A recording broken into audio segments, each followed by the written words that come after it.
Bismillahirrahmanirrahim. Assalamualaikum warahmatullahi wabarakatuh. Alhamdulillah. Alhamdulillahilladzi nara qulubana binuri ma'rifati wal yakin wa adkhilna ma'al awliya'i was solihin. Wassalatu wassalamu ala sayyidina Muhammadin nabi sayyidil mursalin wa ala alihi wa sahbihi rasulillahi ajma'in. Faqala Allah ta'ala fil Qur'anil Karim, a'udzu billahi minasyaitonir rajim, bismillahirrahmanirrahim. Sanurihim ayatina fil afaq wa fi anfusihim hatta yatabayyana lahum annahul haqq wa bil ardi ayatul lil muqinin wa fi anfusikum afala tubsirun. Shadaqallahul azim.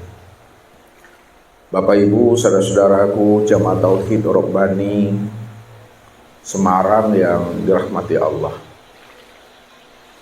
Setiap ibadah dan wiridan yang kita kerjakan atau kita dirikan di alam dunia ini mestinya ada ruh dan jiwanya. Ruh dari setiap ibadah dan wiridan yang kita kerjakan itu adalah pengenalan diri kita ini kepada Allah Azza wa Jalla. Maka siapapun yang mendirikan suatu ibadah dan ketaatan dan wiridan yang dia perbuat sepanjang hidupnya, jikalau dia tidak mengenal akan rohnya, maka ibadah dan wiridan yang dia perbuat itu tidak ada ruhnya, tidak ada jiwanya. Itulah yang dikatakan ibadah yang hampa, atau ibadah yang mati, atau ibadah yang kosong dan sia-sia. Ini yang diungkapkan oleh baginda Rasul kepada kita. La tasihul ibadah illa bima'rifatil ma'bud.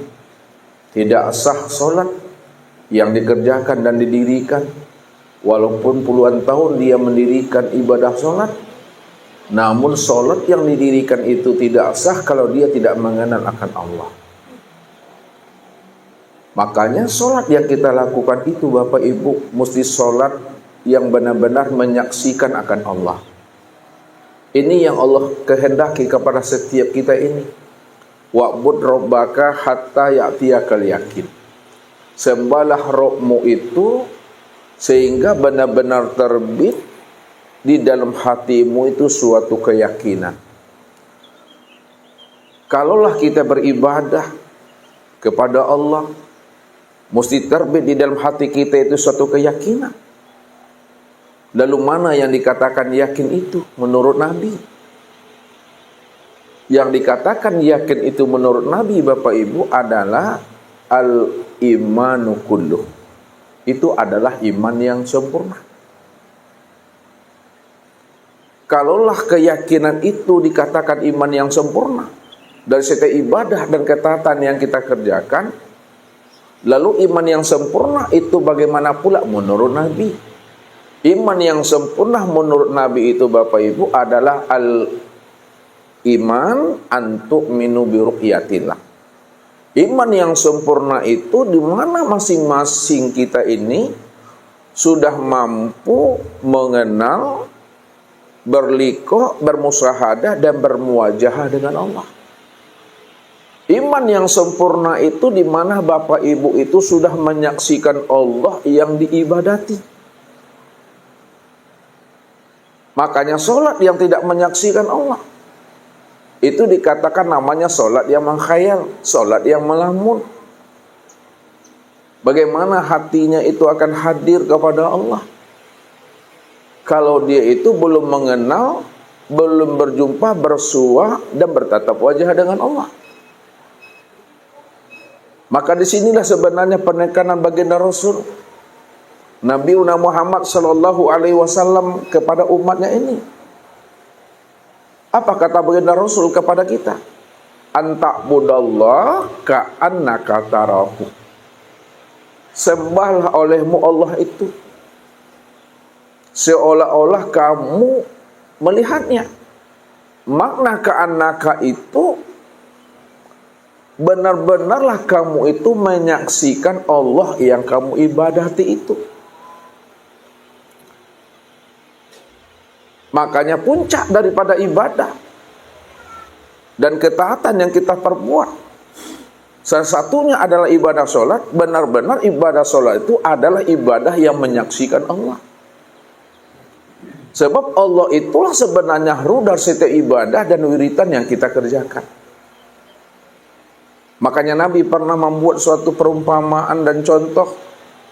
Ya, kita ambil hikmah dan iktibar yang disampaikan Rasul kepada kita ini. Karena Rasul memandang dan melihat umatnya sama-sama mendirikan ibadah sholat.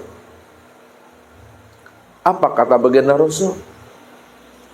Ada dua orang di antara umatku, sama-sama dia mendirikan ibadah sholat.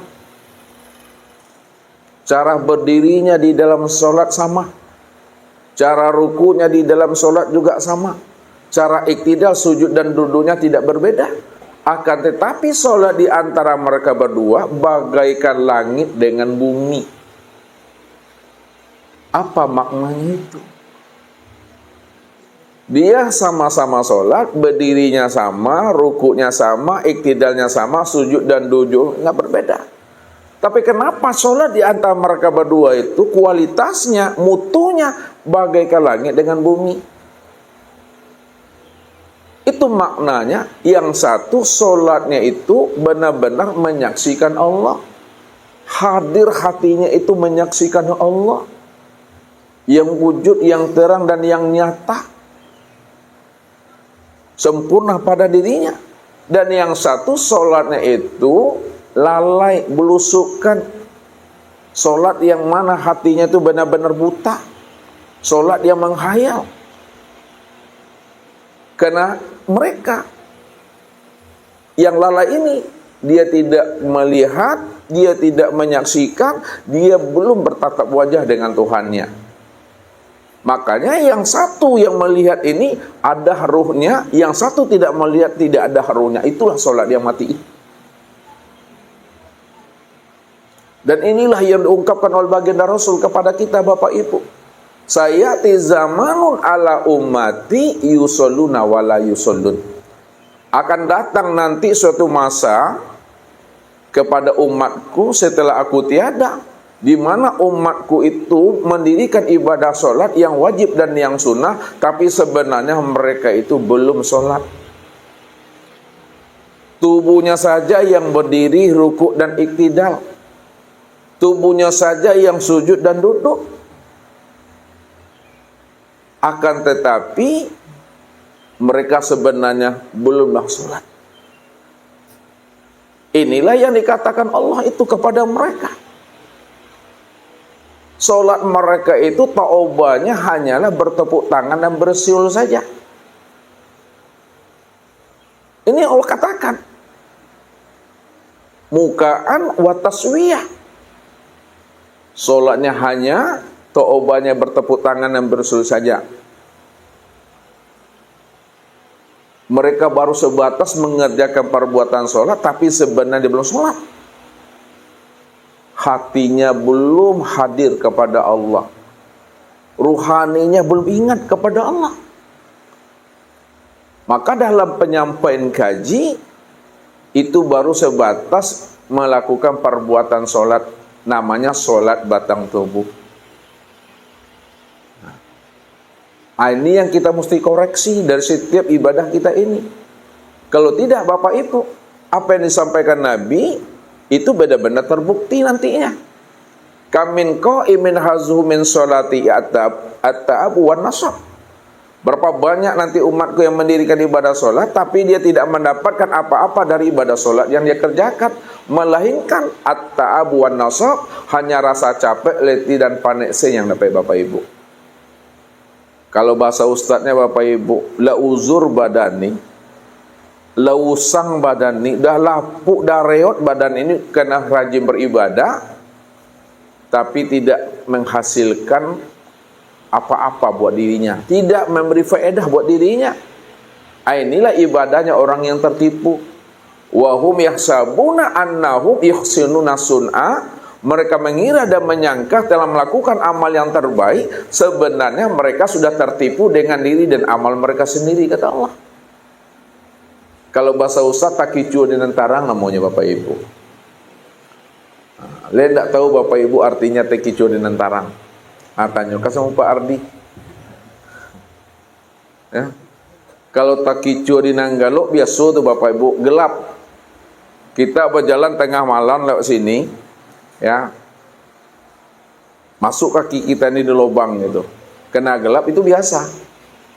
Tapi kalau kita berjalan di siang hari, ya, angin malangkang namanya Bapak Ibu, masuk juga kaki kita ke lubang di jalan sebesar itu, lubang masuk juga kita ke dalam atu, namanya butuh sangi itu dah, benar-benar buta itu dah. Kalau karam kita di tengah lautan biasa, tapi kalau karam di tepi lautan sakit betul hati itu. Kalau kita karam di tengah lautan kan biasa tuh, karena di tengah lautan. Ini di tepi lautan kita karam. Beda warnanya Bapak Ibu tuh. Jadi jangan kita mengira dan menyangka serta menganggap bahwa kita telah melakukan amal yang terbaik, padahal kita sudah tertipu dengan amalan diri kita sendiri. Lalu bagaimana supaya amal kita ini tidak tertipu? Diri kita juga tidak tertipu dengan diri dan amal kita sendiri. Maka hendaklah kita ini benar-benar mengenal Allah dengan pengenalan yang sempurna, zahir dan batin. Kalau kita sudah mengenal Allah dengan pengenalan sempurna Bapak Ibu, maka ibadah yang kita lakukan itulah yang dikatakan ibadah yang nikmat, ibadah yang bermanja-manja kepada Allah. Asik Bapak Ibu. Benar-benar ruhani dan jiwa kita itu di dalam dekapan kandungan rahman dan rahimnya Allah itu. Tapi kalau kita tidak mengenal Allah, bagaimana hati dan rohani kita itu akan muncul namanya sifat mahabbah, rindu dan bermanja-manja dengan Allah. Allah dalam pandangan kita itu masih Allah yang batin saja baru. Allah yang gaib saja baru yang kita kenal. Tapi kita tidak paham Allah yang sudah wujud dan yang nyata pada alam dan sempurna pada diri ini. Makanya Allah ingatkan kita ini. Awalam yatafakkaru fi anfusihim. Kenapa tidak kamu pikirkan akan dirimu, kata Allah. Wa fi anfusikum afala tubsirun. Aku ini sudah wujud menjadi rahasia dirimu, kata Allah. Pikirkanlah itu, kata Allah. Siapa yang hidup itu sebenarnya pada dirimu? Siapa yang melihat itu pada dirimu? Siapa yang mendengar itu pada dirimu? Siapa yang berkata itu pada dirimu? Kalau bukan aku yang wujud, semata-mata menjadi rahasia akan dirimu, kata Allah. Makanya orang-orang yang tidak mau memikirkan akan rahasia hakikat dirinya, maka inilah yang dikatakan oleh Allah sebagai penghuni neraka jahanam itu, Bapak Ibu. Apa kata Allah? Walaqad zaraqna li jahannama katsiran minal jinni wal ins lahum qulubun la yafqahuna biha wa lahum a'yunun la yubsiruna biha wa lahum azanun la yasma'una biha ulaika kal an'am bal hum adal ulaika humul ghafilun. Sungguh kebanyakan isi neraka jahanam itu, kata Allah, adalah jin dan manusia. Apa sebabnya isi neraka jahanam itu kebanyakan isinya adalah jin dan manusia? Allah katakan, lahum qulubul la yafqahuna biha. Mereka itu punya hati, kata Allah, tapi mereka tidak mampu memahami siapa yang berkehendak pada hatinya itu. Walahum a'yunun la yubsiruna biha. Mereka punya mata, tapi mereka tidak paham dan tidak mengerti siapa yang melihat pada matanya ini. Walahum azanul la yasma'una biha, kata Allah. Mereka punya telinga, tapi mereka juga tidak paham dan tidak mengerti siapa sebenarnya yang mendengar pada telinganya ini. Maka orang yang tidak mau menyadari siapa sebenarnya yang berkehendak, yang melihat dan mendengar, dan yang hidup pada dirinya, maka taubahnya mereka itu, kata Allah, ulaika kal an'am bal hum adal. Taubahnya mereka itu sama seperti hewan ternak, bakal lebih ternak lagi daripada hewan ternak, Bapak Ibu. Hewan ternak dikatakan sesat, Bapak Ibu, karena tidak diberikan namanya akal fikir. Tapi manusia dikatakan lebih sesat daripada hewan ternak. Dia diberi Allah namanya akal fikir, dia diberi Allah namanya hati, dia diberi Allah namanya penglihatan, dia diberi Allah namanya pendengaran dan rasa. Tapi mereka tidak mampu memahami siapa yang melihat, mendengar dan berkata, siapa sebenarnya berkehendak dan hidup. Maka mereka lah yang lebih sesat daripada hewan ternak itu. Inilah yang diingatkan Allah kepada kita, supaya kita mau mempergunakan kecerdasan rohani dan akal fikir yang Allah titipkan kepada diri kita. Sampai-sampai Allah mengungkapkan itu kepada kita ini. Inna syarad dawabi indallah summum bu'mun umyun fahum la ya'qilun. Sesungguhnya seburuk-buruk binatang yang melata di muka bumi ini, kata Allah, adalah manusia. Manusia yang benar-benar tuli dan bisu serta buta. Mereka tidak mau mempergunakan namanya akal fikirnya. Kalau bahasa ustadznya, Bapak Ibu, KKO-nya, kincia kinci utaknya. Apalah takkilun, kata Allah. Kenapa tidak kamu gunakan akal fikirmu, kata Allah. Maka pantaslah mereka itu sebagai penghuni neraka jahanam itu. Lalu bagaimana ibadah mereka? Akan aku terima, kata Allah. Dia menyangka dan mengira telah melakukan suatu ibadah yang terbaik di hadapan aku, padahal dia sedang menantang aku di dalam ibadahnya. Maka solat yang seperti itu, Bapak Ibu, solat orang yang buta, solat orang yang tuli, solat dia itu tidak mampu mencegah perbuatan keji dan mungkar. Sedangkan fungsi solat itu di dalam Al-Quran itu salah satunya mencegah perbuatan keji dan mungkar. Inna sholata tanha anil fahsya'i wal munkar. Sesungguhnya solat yang kamu dirikan itu benar-benar solat itu mencegah perbuatan keji dan mungkar. Sedangkan dia sendiri, Bapak Ibu, di dalam sholatnya melakukan perbuatan keji dan munkar. Di mana dia melakukan perbuatan keji dan munkar di dalam sholatnya itu?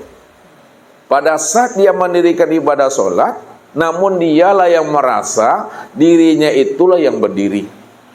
Dia yang merasa yang ruku, dia yang merasa yang i'tidal, dia yang merasa yang sujud dan duduk, dia yang merasa yang bertakbir, dia yang merasa memandang, mendengar, berkata. Padahal itu, kata Allah, wujuduka dzanbun, adanya pengakuan dirimu yang berdiri, ruku, i'tidal, sujud dan duduk, itu adalah dosa. Adanya pengakuan diri kita ini yang melihat, mendengar dan berkata, mengetahui, berkuasa, berkehendak dan hidup, itu adalah dosa.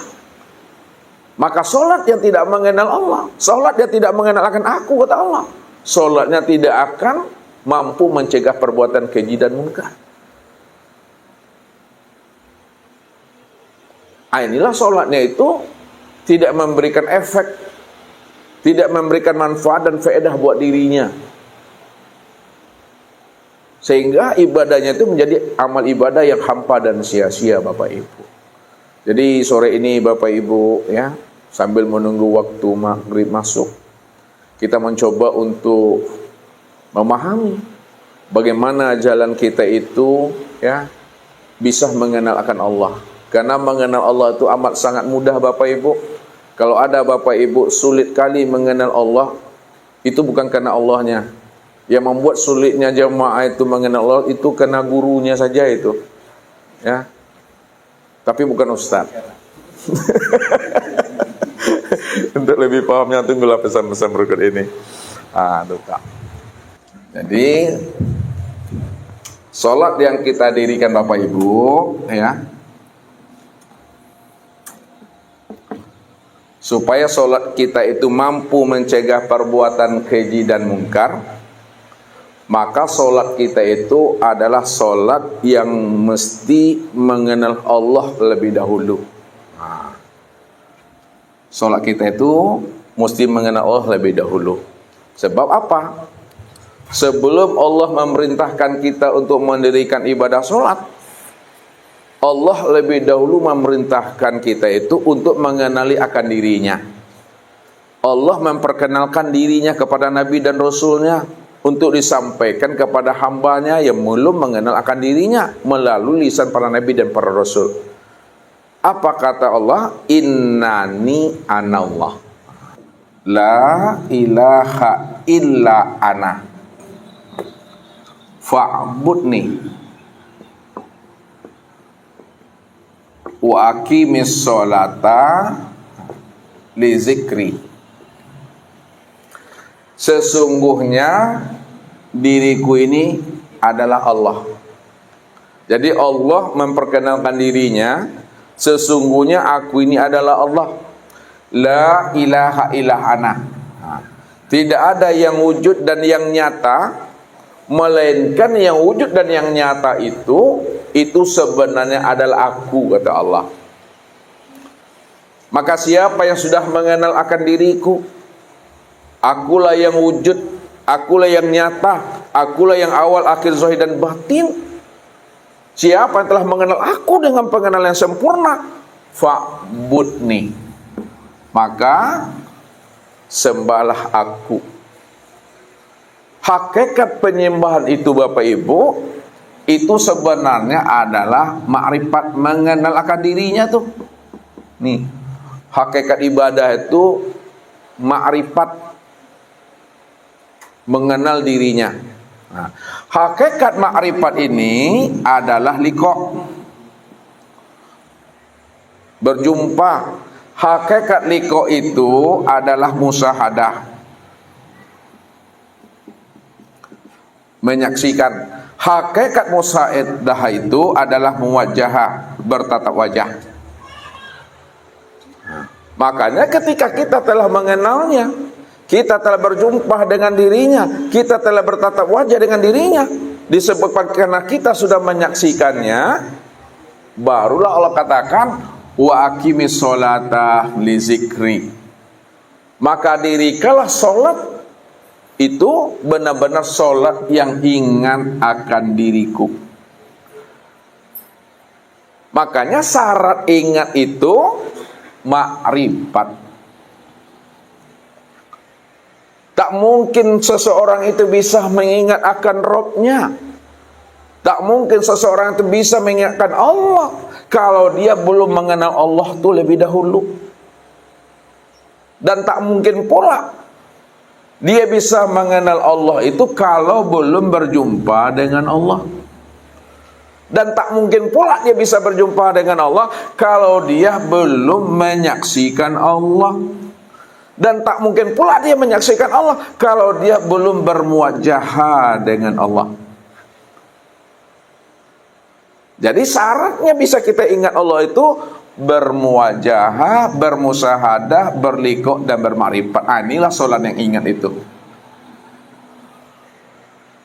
Tanpa pengenalan diri kita kepada Allah, maka ibadah kita itu tidak ada ruhnya, tidak ada jiwanya. Itulah ibadah yang lalai, ibadah yang kosong.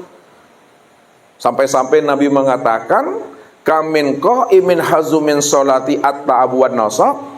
Berapa banyak nanti umatku mendirikan sholat, tapi dia tidak mendapatkan apa-apa dari sholatnya, melainkan rasa capek, letih dan panekse yang dapat Bapak Ibu. Walaupun badan ini dah uzur, badan ini dah lapuk, badan ini dah tua, kena rajin beribadah, namun kena ibadah itu tidak ada rohnya, ibadah itu tidak ada jiwanya, disebabkan karena tidak mengenal Allah, maka ibadahnya itu menjadi ibadah yang mati, hampa dan sia-sia. Jadi sholatnya kata Allah bagaikan orang yang bertepuk tangan dan bersul saja, tidak memberikan manfaat dan faedah. Bahkan selama dia mendirikan sholat, dia selalu berbuat mungkar di hadapan Allahnya. Itu disebabkan karena dia tidak mengenalkan Allah itu. Makanya wajib kita mengenal Allah. Nah, bagaimana jalan mengenal Allah? Ya. Jalan mengenal Allah, makrifat ini Bapak Ibu, itu tiada lain adalah mengenal akan diri. Nah, jalan mudah mengenal Allah itu dengan jalan mengenal akan diri. Man arafa nafsahu faqad arafa rabbahu. Nah, siapa yang mengenal dirinya, pasti dia kenal akan Tuhannya. Man arafa rabbahu fasadal jasad. Dan siapa yang telah mengenal Allah, disebabkan dia telah mengenal dirinya, ketika itulah dia dirinya benar-benar hilang. Ketika itulah dirinya benar-benar hapus, lenyap, sirnah dan mati. Maksud hati ingin berjumpa Allah, tapi setelah berjumpa Allah, diri kita pun hilang di situ.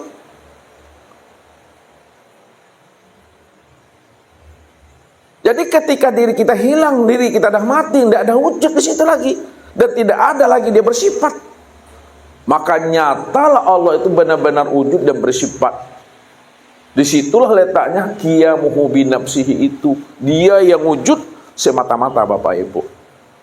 Maka jalan mengenal Allah yang wujud itu, wajib kita mengenal diri. Mana yang dikatakan sebenar diri itu pada diri Bapak Ibu. Nah, lihat nih. Nah, yang dikatakan sebenar diri itu Bapak Ibu, itulah yang disebut namanya dengan hayat. Jadi yang sebenar diri pada diri Bapak Ibu itu adalah hayat itu.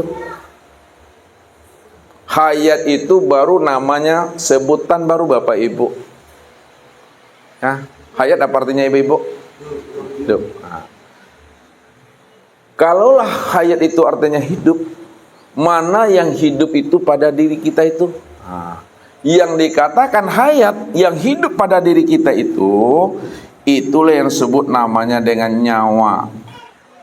Nyawa itu nyata wujud Allah. Jadi yang dikatakan nyawa nyatanya wujud Allah itu, yang dikatakan hayat tadi, meliputi sekalian batang tubuh dan memenuhi sekalian rongga tubuh. Itu yang disebut namanya dengan nyawa. Jadi yang dikatakan hayat itu adalah nyawa, meliputi sekalian batang tubuh dan memenuhi sekalian rongga tubuh. Itu juga sebutan juga baru tuh. Padahal setiap yang kita sebut namanya pasti ada orangnya. Mana yang dikatakan nyawa itu pada diri Bapak Ibu? Yang dikatakan nyawa itu pada diri Bapak Ibu, itulah yang disebut namanya dengan napas. Kadang payah Bapak Ibu mencari namanya si hayat. Payah Bapak Ibu mencari namanya si nyawa pada diri. Padahal setiap waktu, setiap saat dan detik kita ini bernapas, turun naik ini. Yang turun naik ini, yang keluar masuk nih, itulah yang dikatakan nyawa. Nyawa itu yang katakan yang si hidup itu. Yang hidup itu yang diri. Namun mana yang dikatakan nafas?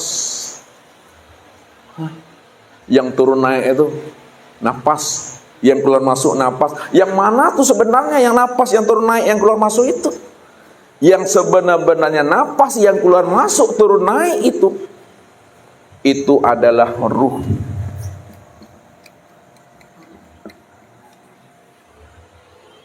Ruh itu yang sebenarnya yang dikatakan nafas, yang turun naik, yang keluar masuk tuh.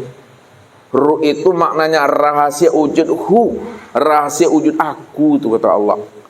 Makanya Allah bertanya kepada Muhammad, wa yas'alunaka 'anir ruh qul ruh min amri rabbi. Mereka bertanya kepada engkau hai Muhammad tentang ruh. Katakan hai Muhammad bahwa ruh itu adalah rahasia aku. Wa ma utitu minal ilmi illa qalilah. Tidak ada yang tahu tentang rahasia ruh melainkan sedikit saja kata Allah. Sedikit itu maksudnya Bapak Ibu, sedikit orang yang tahu, sedikit pula orang yang diberitahu. Jadi orang yang diberitahu itu adalah orang yang sedikit yang diberitahukan Allah kepada dirinya. Lalu apa makna di balik ayat itu? Secara makna hakikatnya, mereka bertanya kepada engkau hai Muhammad tentang ruh. Katakan hai Muhammad, ini hakikatnya. Katakan hai Muhammad bahwa ruh itu tiada lain adalah aku. Kenapa ruh itu tiada lain adalah aku? Karena ruh itu adalah rahasia aku, kata Allah. Rahasia apa sebenarnya? Rahasia daripada memandang wujud nyatanya akan sifat-sifat aku pada dirimu. Ini yang disebut namanya sifat ma'ani.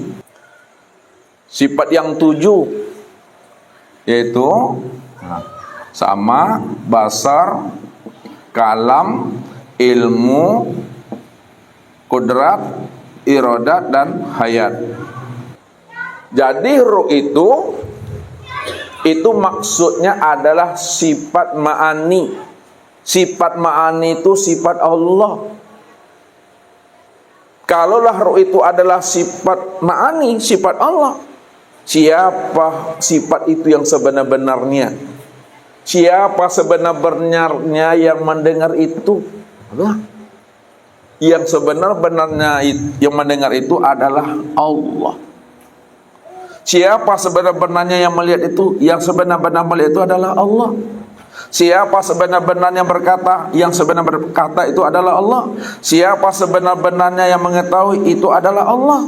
Siapa sebenar-benarnya kudrat dan iradat itu adalah Allah.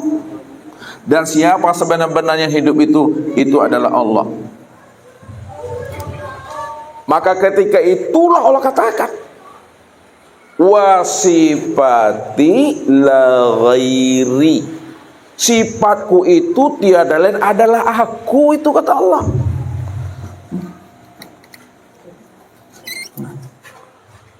Wasifati la ghairi, wasifati la ghairi, sifatku itu tiada lain adalah aku, kata Allah. Maka Allah itulah sebenarnya yang dikatakan diri sejati. Allah itu yang dikatakan diri sejati. Allah itu yang disebut namanya sebenar diri. Allah itu yang dikatakan seakmal diri. Allah itu yang dikatakan sejati diri. Jadi yang dikatakan sejati diri, diri sejati, seakmal diri, diri yang sebenar-benar diri, itu tiada lain adalah Allah. Yang Allah itu adalah aku. Innani anallah, sesungguhnya aku. Aku ini adalah Tuhan, namaku adalah Allah. Itulah rahasianya. Man arafa nafsahu faqad arafa rabbahu, itu siapa yang mengenal dirinya. Man arafa nafsahu faqad arafa rabbahu, siapa yang telah mengenal dirinya, bahwa dirinya itu adalah si hayat. Si hayat itu adalah nyawa, nyawa itu adalah napas, napas itu adalah ruh, ruh itu adalah sifatku, sifatku itu tidak lain adalah aku. Faqad arafa rabbahu, disitulah dia mengenal Tuhannya. Dan siapa yang telah mengenal Tuhan, siapa yang telah mengenal aku, fasadal jasad, siapa yang telah mengenal aku, maka dirinya benar-benar hancur. Dirinya benar-benar fana, dirinya benar-benar lenyap, dirinya benar-benar senap. Kalaulah dirinya itu benar-benar fana, sirna, dan lenyap, maka siapa yang wujud sebenar-benarnya? Siapa yang bersifat sebenar-benarnya? Yang sebenar-benar wujud dan bersifat itu tiada lain adalah Allah. Kalau Allah itu wujud, mana wujudnya? Bagaimana bentuk dan rupanya? Karena setiap nama pasti ada orangnya. Disebut spidol, ini orangnya. Sebut mic, ini orangnya. Sebut papan tulis, ini orangnya. Disebut tangan, ini orangnya. Disebut Allah, yang mana orangnya? Inilah yang Allah bukakan rahasia tentang kewujudan dirinya. Apa kata Allah? Untuk mengenal yang aku bernama Allah itu, kata Allah, kullu syai'in halikun illa wajahahu. Tiap-tiap segala sesuatu, apapun bentuk dan rupanya, apapun namanya, hakikatnya adalah halikun, tidak pernah ada. Kalaulah setiap segala sesuatu, apapun bentuk dan rupanya, apapun namanya, hakikatnya itu nggak pernah ada, kata Allah. Kalaulah sesuatu itu tidak pernah ada, lalu siapa yang ada? Illa wajahahu, yang sebenar-benarnya ada itu adalah aku, kata Allah. Kalau Allah yang sebenar-benar wujud dan yang ada, lalu bagaimana wujudnya? Allah itu adalah wujud pada segala yang ada ini. Dan segala yang ada ini, itulah nyatanya kezohiran memandang akan wujud dirinya. Kenapa Allah itu segala yang wujud? Dan segala yang wujud adalah kenyataan untuk memandang akan kezohiran dirinya. Karena dialah sebenar-benarnya wujud yang ahad. Allah itu benar-benar wujud yang ahad, wujud yang benar-benar tunggal, esa, tiada berbilang. Ini yang Allah utarakan tentang keahatan dirinya di dalam surah Al-Ikhlas. Qul huwallahu ahad. Qul huwallahu ahad. Katakanlah bahwa Allah itu benar-benar ahad. Ahad ini yang dikatakan namanya Esa. Esa itu adalah satu, satu itu maknanya tunggal. Tunggal itu maknanya tiada berbilang. Tiada berbilang itu maknanya hanya dia satu-satunya. Hanya dia satu-satunya itu maksudnya tidak ada diri yang lain selain daripada dirinya. Tidak ada diri yang lain selain dirinya. Kalau tidak ada diri yang lain selain dirinya, itu maknanya dialah yang wujud secara mutlak. Nah, secara mutlak, wujud mutlak. Kalau dia yang wujud secara mutlak, maka dialah yang semata-mata. Bapak Ibu, semata-mata dia. Lalu Ustaz bertanya sama Bapak Ibu, kalau dia adalah wujud yang semata-mata, karena dia mutlak, tidak ada diri yang lain selain daripada dirinya, hanya dia satu-satunya, dia tunggal ahad esa dan esa satu-satunya. Ustaz mau bertanya Bapak Ibu, adakah yang wujud selain Allah? Ada atau tidak? Kalau tidak ada yang wujud selain Allah, pertanyaan yang kedua, adakah diri Bapak Ibu selain diri Allah? Ada atau tidak? Terakhir, kalau tidak ada diri yang lain, ya, kalau tidak ada diri Bapak Ibu selain diri Allah, lalu siapa sebenar-benarnya diri Bapak Ibu ini?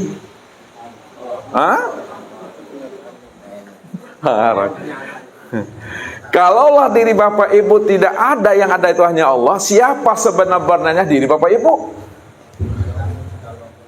Nah, inilah yang mesti arif dan bijak kita menyikapinya. Lihat, kalaulah diri Bapak Ibu tidak ada, yang ada hanyalah Allah, maka secara makna hakikat, nah ini hakikat dulu, diri Bapak Ibu itu yang sebut namanya wujudullah,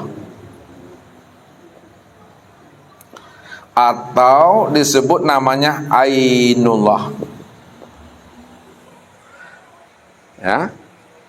atau disebut hakikatullah. Kalau diri Bapak Ibu tidak ada, yang ada hanya Allah, maka secara bahasa hakikat diri Bapak Ibu disebut wujud Allah, ainullah atau hakikatullah, tempat memandang kenyataan nyatanya akan diri Allah yang ahad, yang tunggal semata-mata itu. Secara ilmu torikat, nah ini torikat lagi. Secara ilmu torikat, siapa diri Bapak Ibu ini? Diri Bapak Ibu ini secara ilmu torikat disebut namanya mir'atillah. Cermin Allah, tempat memandang akan bentuk dan rupa diri Allah. Makanya dikatakan Allah wa khalaqa Adam kasuratihi. Wa khalaqa Adam kasuratihi. Wa khalaqal insan ala surati rahman. Yang pertama, kalaulah diri Bapak Ibu ini dalam bahasa terikat adalah cermin Allah, tempat memandang rupanya Allah, maka di situ Allah menjelaskan dan dijadikan Adam itu adalah sesuai dengan gambaran rupa diriku. Yang kedua, dijadikan insan itu juga sesuai dengan gambaran rupa Ar-Rahman. Ar-Rahman itu adalah Allah. Karena apa?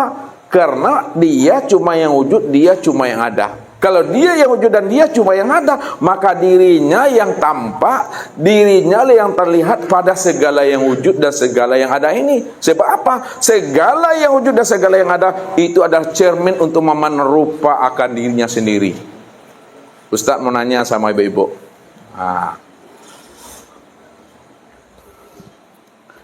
Ibu-ibu ini bisa nggak melihat wajah sendiri? Halo? Bisa? Bisa Bapak melihat wajah sendiri? Sekarang nih, duduk sekarang nih, bisa atau tidak? Nah, itulah buktinya diri Bapak Ibu itu nggak ada. Nah, kalau dibilang bisa, kapan Bapak Ibu bisa melihat wajah sendiri? Ketika ada maka cermin itulah tempat memandang akan wajah rupa sendiri. Nah, sekarang diri Bapak Ibu itu tidak ada, yang ada hanya Allah. Kalaulah diri Bapak Ibu tidak ada, yang ada itu hanya Allah, maka diri Bapak Ibu itu sebagai cermin saja untuk memandang akan nyatanya rupa wujud diri Allah itu. Disitulah dikatakan Allah wa khalaqa Adam kasuratihi. Dijadikan Adam, dijadikan diri kita ini adalah cermin saja untuk memandang wajah dan rupanya diri Allah itu. Karena dia yang ada, maka dirinya lah yang terlihat pada cermin itu. Contoh, ini contoh tadi ini. Ibu-ibu juga lagi nih. Ketika ibu-ibu tadi di kamar pakai lempong siti. Lihat tuh lempong siti. Ya, kalian siti pakai gincu. Pakai ini bedak. Nah. Ya. Ketika Bapak Ibu bercermin tadi, kelihatan tak diri Ustadz di dalam cermin itu tadi pada saat ibu-ibu bercermin? Tidak. Apa sebabnya tidak kelihatan diri Ustadz di dalam cermin ketika ibu-ibu bercermin tadi di hotel tuh? Kenapa tidak terlihat diri Ustadz di dalam cermin ketika ibu-ibu bercermin tadi di hotel? Itu dia jawabannya. Karena yang bercermin itu bukan Ustadz. Yang bercermin itu saya Ustadz. Kalau saya yang bercermin, maka diri saya lah yang nampak pada cermin itu. Tak mungkin pula diri Ustadz. Paham ya? Diantarkan makna yang sebenarnya. Sekarang ya, Allah yang wujud semata-mata. Wujud semata-mata itu apa maksudnya tadi itu? Hanya dia satu-satunya. Adakah yang lain selain dirinya? Ada. Allah yang wujud semata-mata. Kalau Allah yang wujud semata-mata, sedangkan alam dan diri Bapak Ibu ini adalah sebagai cermin. Kalaulah diri bapak ibu ini sebagai cermin, sedangkan Allah yang wujud semata-mata, ketika Allah bercermin, diri siapa yang nampak pada cermin itu? Diri Allah. Mana yang dikatakan cermin Allah, yang melihat nampaknya diri Allah pada cermin itu? Mana yang dikatakan cermin Allah sebagai tempat memandang tampaknya diri dan rupa diri Allah tuh? Alam dan manusia ini. Manusia, diri bapak ibu inilah sebagai cermin tempat memandang nyatanya akan rupa diri Allah itu. Itu secara bahasa apa tadi itu? Secara bahasa tarikat cermin Allah. Karena dia cuma yang ada, maka dirinya lah yang nampak pada cermin. Cermin itu diri bapak ibu. Cermin itu adalah alam. Alam inilah tempat memandang nyatanya akan rupa wujud diri Allah. Karena dialah yang bercermin itu. Dalam bahasa syariat, nah ini bahasa syariat lagi. Maka alam dan diri bapak ibu ini disebut namanya makhluk Allah. Nah, disebut makhluk. Disebut namanya sesuatu. Nah, sesuatu. Disebut namanya hamba. Hah? Jadi kesempurnaan makhluk nyatalah pada manusia. Dan manusia itu yang dikatakan namanya hamba Allah. Nih. Hamba Allah itu, itulah maksudnya. Secara bahasa syariat, hamba Allah itulah kenyataan untuk memandang nyatanya akan rupa diri Allah. Makna yang sebenarnya, hamba Allah itu maknanya hamba itulah yang Allah itu. Hamba itu yang Allah itu. Apa sebabnya hamba itu yang Allah itu? Karena Allah cuma yang Allah cuma yang ada. Makanya secara makrifat, nah disempurnakan bahasa makrifat sini. Kalau Allah yang ada semata-mata, secara makrifat, siapa hamba Allah itu? Itu tiada lain adalah Allah. Itu dia. Apakah bapak ibu mengaku Allah? Apakah bapak ibu jadi Allah? Enggak. Kalau bapak ibu bukan mengaku Allah dan bukan pula jadi Allah, lalu apa makna yang tersembunyi di balik kata-kata yang bapak ibu sampaikan tadi sama ustaz tuh? Apa makna yang tersembunyinya? Hah? Iya betul, tajalli tadi. Tajalli Allah, cermin Allah, hamba Allah. Rahasia Allah. Maknanya, lihat. Ketika ustaz bilang bapak ibu kan tidak ada, yang ada hanya Allah kan? Lalu siapa di bapak ibu itu? Allah. Kan begitu tadi itu. Lalu ustaz munculkan pertanyaan. Ketika bapak ibu bilang Allah, apakah bapak ibu ngaku Allah? Tidak. Apakah bapak ibu jadi Allah? Tidak. Kalau tidak, kenapa bapak ibu mengatakan Allah? Apa makna di balik kata itu? Lihat. Makna di balik kata itu ketika ibu mengatakan Allah, pada saat ustaz bertanya, kata ini ustaz, saya katakan Allah, hanya memberikan pemahaman dan penjelasan kepada ustaz bahwa Allah sajalah yang ada semata-mata, diriku ini tidak pernah ada.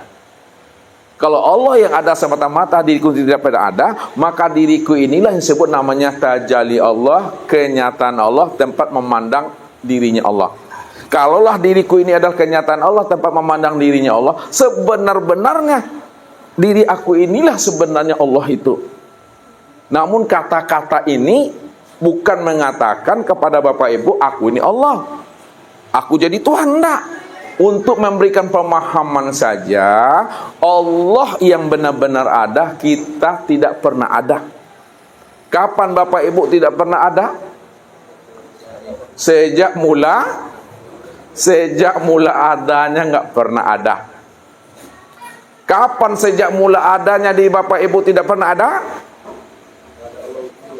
Sejak Allah wujud, sejak Allah menyatakan dirinya innani anallah, sejak itulah diri bapak ibu nggak pernah ada. Jadi kalau Allah yang wujud, Allah yang nyata, Maka Allah itu segala yang wujud dalam bentuk rupa yang berbeda, wujud yang lain dan nama yang bermacam-macam.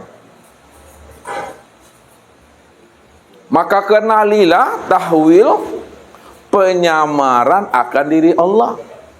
Allah itu segala yang wujud, dan segala yang wujud itulah nyatanya memandang akan diri Allah. Ini wujud Allah kan namanya? Ini wujud Allah namanya? Ya. Kalau ini wujud Allah, apa namanya wujud Allah yang bentuknya seperti ini? Nah, ini wujud Allah. Kalau ini wujud Allah seperti ini bentuknya apa namanya? Itu dia. Ini juga wujud Allah. Kalau seperti ini bentuknya apa namanya nih? Insan. Kalau ini adalah wujud Allah, bentuknya adalah insan. Siapa nama insan ini? Siapa namanya? Pak Nurul. Pak Nurul itu nama siapa tuh? Yang ke-101. Iya, nama apa namanya?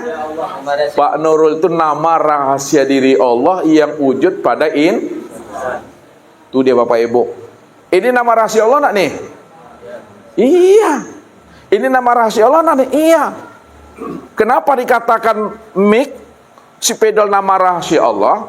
Karena mik dan spidol ini juga dikatakan wujudullah. Kalau ini dikatakan wujudullah, maka nama daripada wujudullah itu, kalau begini, itu spidol namanya. Ini yang nama rahasia diri Allah.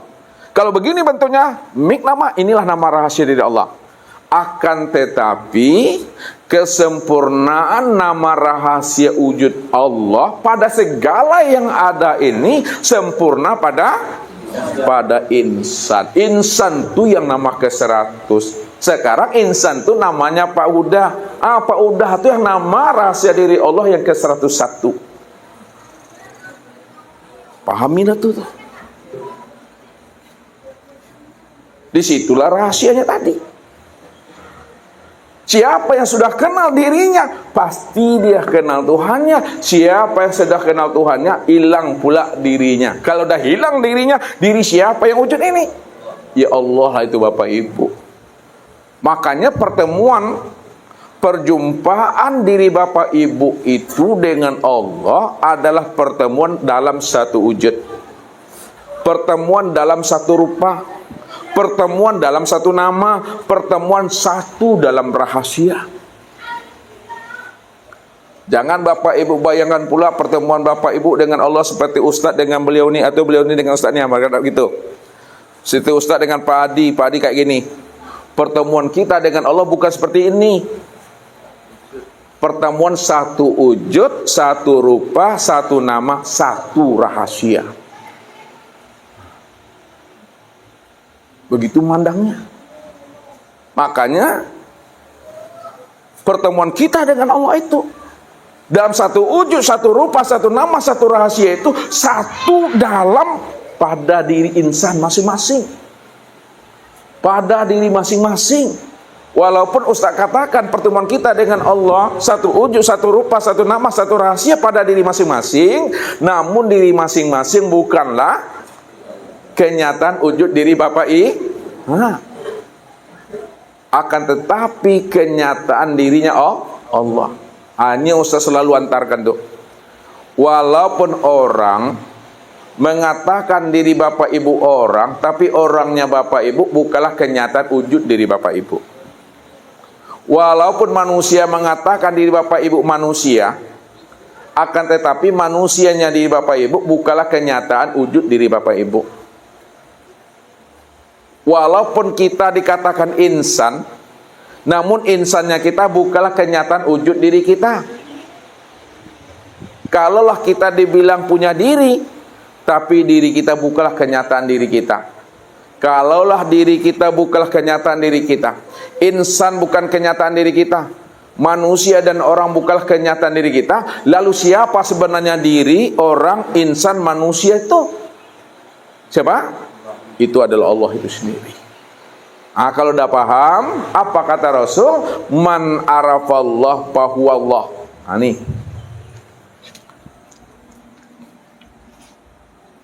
Man arafallah fahuwallah. Siapa yang telah mengenal Allah, ya, satu wujud, satu rupa, satu nama, satu rahasia pada diri, maka dialah yang Allah itu yang sebenar-benarnya. Kalau udah nyata Allah itu yang sebenar-benarnya pada diri sendiri, apa kata Nabi? Man arafallah kala lisanahu. Man arafallah kala lisanahu. Siapa yang telah mengenal Allah, keluhlah lidahnya. Kata yang tiada terkatakan, tak bisa lagi disebut, tak bisa lagi diutarakan. Kalau Bapak Ibu sudah paham namanya meja, Bapak sebut juga lagi, maka lain yang disebut, lain pula nanti yang ditunjuk. Cobalah sebut yang mana yang meja Bapak Ibu. Nih, yang ini meja. Ini mana mejanya? Ini kayu nih. Ya.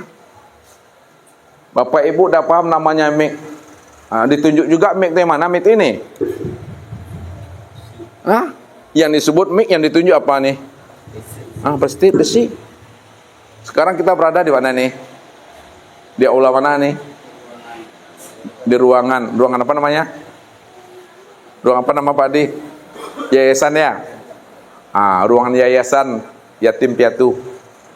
Sekarang saya mau nanya, kalau Bapak Ibu benar-benar sudah duduk di ruangan yayasan yatim piatu dari sejak kemarin sampai sekarang, Ustaz mau nanya, yang mana yang katakan yayasan ruangan yatim piatu itu yang mana? Yang mana Bapak Ibu? Yang mana coba ke situ Ustaz? Ini Ustaz nih, ini apa namanya? Di karpet nih. Itu tertunjuk tiang, tertunjuk dinding lah, tertunjuk ini. Makanya kalau sudah paham, sudah jelas, sudah terang yang namanya yayasan yatim piatu itu, jangan disebut-sebut juga, jangan ditanya-tanya juga lagi. Kalau ingin tahu juga nama yayasan yatim piatu itu, sama-sama kita keluar dari ruangan ini, tegak situ sama-sama, baru nampak dia itu. Ini bahasanya. Makna hakikat di balik itu apa makna yang sebenarnya Bapak Ibu? Lihat. Kalau Bapak Ibu sudah paham, ya, Allah itu yang bagaimana, maka cukup Bapak Ibu diam saja. Kalau Bapak Ibu sudah diam, diamnya sudah di dalam paham, pahamnya sudah di dalam kesadaran, sadarnya sudah di dalam keimanan, maka ketika itu nyatalah Allah itu. Tinggal pandang saja lagi, lihat saja lah, jangan disebut. Kalau disebut berubah wujudnya, makhluk namanya, sesuatu lagi panggilannya. Lalu bagaimana dia supaya nyata Allah itu? Jangan disebut, jangan diungkapkan, pandang sajalah, imani, udahlah tuh. Sekala yang dipandang, sekala yang didengar, sekala yang diraba, sekala yang dirasa, dia ada tuh Bapak Ibu. Tapi jangan disebut-sebut. Ini yang saya katakan, rupanya Bapak Ibu nak urang rupanya. Jangan diulang-ulang juga lagi. Yo ada orang kok, tidak lah orang mereka tuh mah. Itu maksudnya. Cukup diam, paham saja. Kalau sudah diam Bapak Ibu, udah paham Bapak Ibu, pandang sajalah lagi, yang dipandang tuh dia tuh. Dan yang memandang juga dia. Kalau disebut, berubah lagi maknanya. Manusia sebutannya, alam maksudnya, sesuatu lagi panggilannya. Lalu bagaimana supaya tidak disebut alam, makhluk dan sesuatu? Cukup diam dan pandang sajalah tuh. Itu yang dia wujud Allah tuh.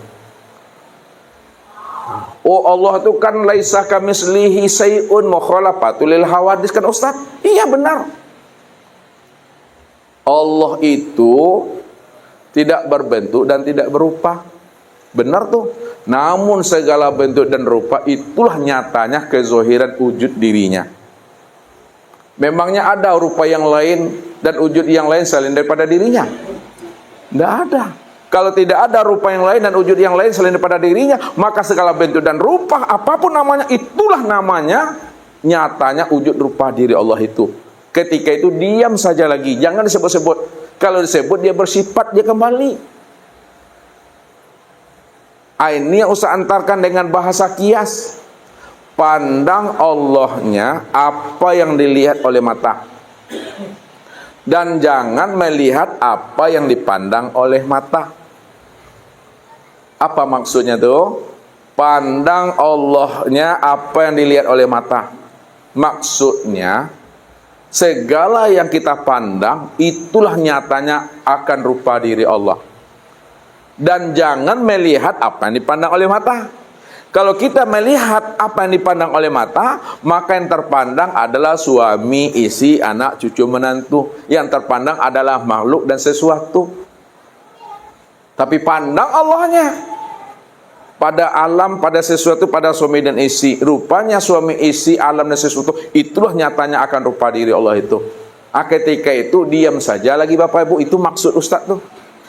Karena mengeluarkan bahasa hakikat dengan kata-kata sulit Bapak Ibu. Ya, panik aku caranya memuka itu. Makanya mengartikan bahasa Tuhan, memahami bahasa Tuhan dengan Tuhan. Ya. Memahami bahasa Tuhan itu dengan Tuhan. Tidak bisa dengan kita. Maka ambillah iktibar, ambillah isyarat dari setiap apa yang Ustaz keluarkan ini. Diambil dengan rasa memahami, jangan dengan logika. Kalau dengan logika, apa yang paling lalai beko Bapak Ibu tuh. Capek tuanya awak muda baru. Lah ngerti Ustaz tuh. Capek tuanya awak masih muda baru. Cepat tuanya. Maka jangan dipertua-tua diri Bapak Ibu. Bapak Ibu akan tua juga tuh. Jangan dituakan diri itu. Jangan dituakan diri. Ya. Jadi banyak tumbuh uban di kepala nanti itu. Itu maknanya apa? Jalani aja lah. Nikmati. Itu bahasa Ustaz tuh. Ya, begitu Bapak Ibu mengenalnya. Kalau Bapak Ibu sudah mengenal Allah, maka udah ada ruhnya dari setiap sholat yang kita lakukan itu. Udah ada nyawanya tuh. Nyawa dari setiap ibadah, ruh setiap ibadah itu adalah pengenalan diri kepada Allah. Itu maksud yang sebenarnya Bapak Ibu. Jadi Bapak Ibu, Ustaz tanya lagi, sudah lihat Allah atau belum? Sudah berapa kali Bapak Ibu lihat Allah? Melihat Allah jangan berkali-kali. Melihat Allah cukup sekali sampai mati. Melihat Allah itu hanya sekali seumur hidup. Melihat Allah hanya sekali sampai dunia ini runtuh. Melihat Allah itu sekali sampai akhirat. Kenapa melihat Allah itu hanya sekali saja bagi diri Bapak Ibu? Apa sebabnya? Karena bertemu dengan Allah. Ya, apabila bertemu dua wujud, mesti mati salah satunya. Apabila bertemu dua wujud, mesti mengalah salah satunya. Ya, makanya ketika Bapak Ibu sudah bertemu Allah, mesti mati salah satunya. Yang mati siapa? Yang mati itu Muhammad. Muhammad itu yang mana? Ketika itu Bapak Ibu sudah melihat Allah sekali saja tuh, sampai seumur hidup. Sampai mati itu dah. Disebabkan seumur hidup tadi itu karena orang yang sudah mengenal Allah, melihat Allah pasti mati dia. Itu yang Allah katakan. Maka kesempurnaan mati itu adalah hidup. Lihat, kesempurnaan mati itu adalah hidup. Sempurnaan tiada adalah ada. Kesempurnaan buta, kesempurnaan tuli, kesempurnaan bisu, kesempurnaan bodoh, kesempurnaan lemah, kesempurnaan papa, kehendak. Kalaulah kesempurnaan tiada adalah ada, kesempurnaan mati adalah hidup, siapa yang sebenar ada dan siapa yang sebenar hidup? Allah. Pertanyaan yang terakhir. Ini terakhir nih. Kalau Bapak sudah melihat Allah di dunia ini, kan udah lihat Allah tadi kan? Apakah Allah yang Bapak temui di barzah itu sama nak dengan Allah yang ditemui di dunia ini? Apakah Allah yang ditemui di barzah itu samakah dengan Allah yang ditemui nanti di akhirat? Kalau memang sama Allah yang ditemui di dunia, di barzah dan di akhirat, Allah yang mana maksudnya itu? Allah yang wujud pada diri sendiri. Itu nyawa yang wujud pada sendiri. Kurpura mindang juru po Pak. Lihat kawan Ustaz Maha. Ini Allah yang wujud pada diri sendiri. Ini yang memandang Allah itu dalam satu wujud, satu rupa, satu nama, satu rahasia pada diri sendiri. Nah, jadi jangan Bapak Ibu sibuk juga mencari-cari Allah yang gaib, Allah yang nyata. Ini yang dilihat. Nah. Kenapa? Karena yang batin itu yang zohir, bukan yang zohir itu yang nyata. Tolong lagi, lihat ini tuh mantap sama halus-halus paham. Batin, zohir. Ah. Batin dengan zohir itu dua atau satu tuh? Dua atau satu? Nah ya, ibu ini agak kencang suaranya. Kalaulah batin dengan zohir itu satu, antara zohir dengan batin, batin dengan yang zohir, mana yang sebenar-benar yang ada tuh? Yang batin. Alhamdulillah. Habis ini kita bubar lagi nih. Kalaulah yang sebenar-benar itu adalah batin, lalu yang zohir ini apa bagi yang batin? Kenyataan yang baru dipatrikan. Kalaulah yang zohir ini adalah kenyataan yang batin, siapa sebenarnya yang zohir ini? Itu adalah yang batin. Pertanyaannya, apakah yang zohir itu yang nyata atau yang batin itu yang nyata? Yang batin itu yang nyata, bukan yang zohir itu yang nyata. Batin itu yang nyata. Makanya disitulah dikiaskan Allah itu batin, namun batin itu nyata pada segala yang wujud dalam bentuk rupa yang berbeda. Bisa dipahami itu? Walaupun Allah itu batin, batinnya Allah itu telah zohir pada segala yang wujud dalam bentuk rupa yang berbeda. Bahwa segala bentuk rupa yang berbeda, wujud yang lain, itulah sebenarnya zohirnya rupa yang batin itu sebenar-benarnya. Nah, kalau dihaluskan bahasa kiasnya makin tersembunyi maknanya. Rupanya segala yang zohir ini adalah tempat bersembunyinya yang batin. Disitulah rahasianya Allah berselindung pada yang terang. Allah berselindung pada yang terang. Kalau Bapak Ibu berselindung pada yang gelap. Kita berselindung pada yang gelap supaya tak nampak. Sekarang Allah supaya tidak nampak berselindung pada yang gelap atau berselindung pada yang terang? Allah tuh berselindung pada yang terang. Maka segala yang terang nih, segala yang wujud ini, itulah sebenarnya nyatanya diri yang batin itu. Nah, bukti Bapak Ibu paham atau tidaknya? Siapa yang tidak mampu memandang Allah yang batin pada segala yang wujud, pada segala yang zahir, pada segala yang terang, apa namanya itu Bapak Ibu? Betul sange. Tanpa Bapak Ibu sadari, Bapak Ibu udah belajar bahasa Minang sudah. Tanda belajarnya kalian ngerti itu. Kopiah udah dipakai nih Bapak Ibu, kopiah. Cari-cari juga kopiah mana lah kopiah ini. Dia mutu sange tuh Baju udah di Kanaan, lihat tuh di Kanaan. Dipakai, dicari juga baju mana baju tadi? Berapa tadi baju ini tangannya, ini kaki ya ditanya juga yang mana yang kaki ini. Tuh mutu sange itu mah. Kalau udah seperti itu, pendek umur itu mah. Rumah dekat di sini nanti sampai di situ tuh Atulah tandu-tandu tuh.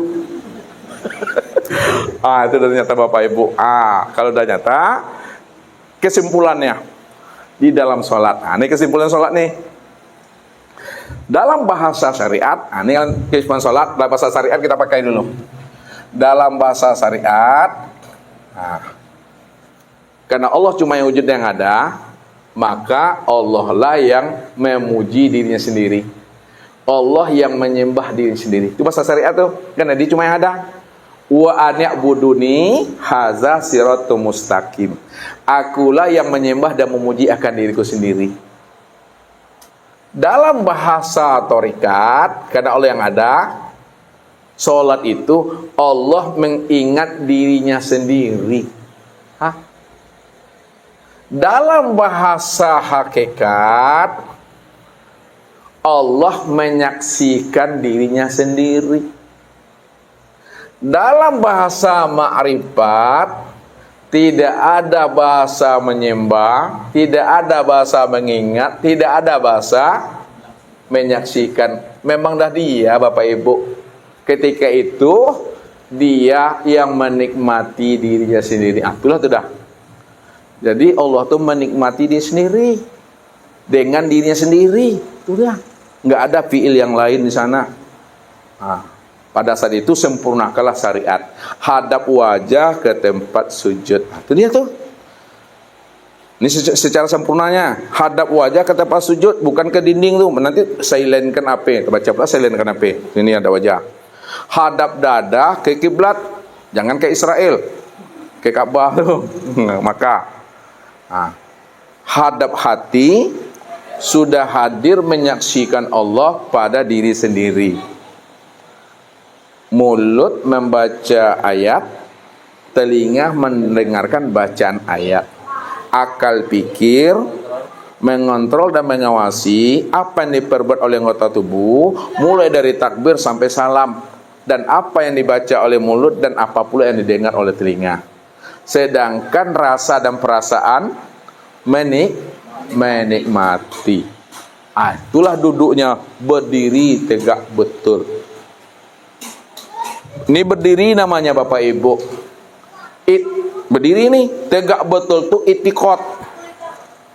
Ana rabbaka usolli. Yang berdiri itu aku, kata Allah. Aku Rob, aku nih yang sholat tuh. Kif ya Muhammad, ana rabbaka usolli. Berhenti engkau hai Muhammad yang mengatakan engkau yang sholat, yang berdiri, ruku, i'tidal, sujud. Ana rabbaka usolli. Akulah Rob tuh yang sholat itu. Ini yang berdiri tegak betul itikot. Itu dia. Dialah yang ruku, dia yang sujud, dia yang duduk itu. Ini yang disebut namanya rukun tumaknina itu. Rukun 13. Kita sembunyi satu yang wajibnya, tumaknina. Tumaknina itu maksudnya tenangkan pikiran, tenangkan akal, tenangkan hati, tenangkan perasaan. Kalau sudah ditenangkan akal, pikir, hati dan perasaan, maka ketika takbir dialah tuh. Ketika berucap dialah tuh. Ketika berdiri dialah tuh. Ketika rukuk sujud dialah tuh. Yang tumakninah itu. Itu yang daim itu. Itulah solat yang mencegah perbuatan keji dan munkar. Orang yang tahu yang sebenar-benarnya tentang rahasia hakikat dirinya itu tiada adalah Allah Ta'ala. Kalau dah paham Bapak Ibu, hati-hati omongan nih. Ya, kalam nih asin. Ya, ketika Bapak Ibu ngomong, yang ngomong tuh siapa tuh? Itu si kalam. Siapa si kalam tuh? Allah. Kalau Allah tuh yang ngomong, maka kalam Allah tuh kalam kodim. Kalam kodim tuh kalam kun tuh kalam jadi. Hati-hati itu. Ada orang bawa mobil, bawa motor laju, kita bawa anak, jatuh kamu. Jatuh tuh. Jati itu. Jangan mempisona nanti luka nanti itu. Jangan melilinak, terbakar tuh. Karena kita udah kodimkan. Kita udah kodimkan, tinggal jadi lagi tuh. Makanya Nabi bilang, jangan kita berkata yang tidak baik pada diri maupun di luar diri. Melihat jenazah kah atau pada diri kita. Dia kenapa lah sebodoh kali, memang betul bodoh tuh. Kenapa? Ini inna zoni abdi bi. Aku ini menurut sak sangka hambaku saja. Kalau sak sangkanya baik terhadap dirinya, baiklah tuh. Kalau sak sangkanya buruk, buruk tuh. Kenapa? Karena kata-kata ini mengeluarkan kata kodim. Kata kodim itu kun tuh jadi. Inilah rahasianya Nabi katakan. Fa innal malaikatu yu'ammanuna ma taqulun. Sesungguhnya malaikat itu mengaminkan apa yang kamu sebut. Kalau kita tidak bisa ngomong yang baik, apa kata Nabi? Falyakul khairan aw liyasmut. Berkata yang baik, kalau tidak bisa diamlah tuh. Diam itu selamat juga kita Bapak Ibu. Kalau kita berkata enggak selamat nanti dia orang, bahaya. Itu maksudnya Bapak Ibu. Salamatul insan fi hifzil lisan. Keselamatan manusia itu terletak pada lisannya itu. Memang lidah tidak bertulang, tapi luka kena lidah lebih sakit daripada luka kena sembilu.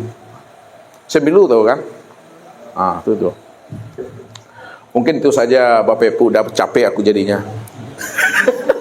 Kita buka muzakarah, mudah-mudahan kajian kita sore ini bagaimana kita bisa mampu sholat kita mencegah keji dan mungkar.